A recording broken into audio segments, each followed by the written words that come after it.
To understand how EDM removes metal, let's examine a single spark in the erosion process. As a pulse of DC electricity reaches the electrode and part, an intense electrical field develops in the gap. Microscopic contaminants suspended in the dielectric fluid are attracted by the field and concentrate at the field's strongest point. These contaminants build a high conductivity bridge across the gap. As the field's voltage increases, this material in the conductive bridge heats up. Some pieces ionize to form a spark channel between the electrode and the workpiece.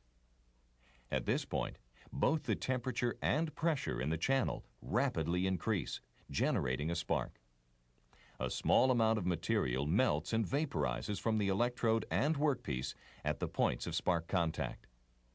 A bubble, composed of gaseous byproducts of vaporization, rapidly expands outward from the spark channel.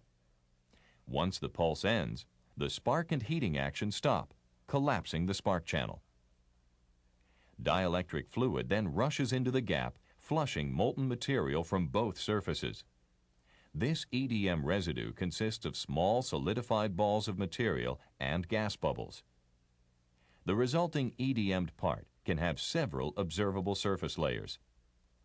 The top surface layer is created when expelled molten metal and small amounts of electrode material form spheres and spatter the surface. This layer is easily removed. The next layer is a recast or white layer, where EDMing has altered the workpiece metallurgical structure. This layer can be reduced using the right control settings or by polishing the part. The third layer is the heat-affected zone or annealed layer. It has only been heated, not melted.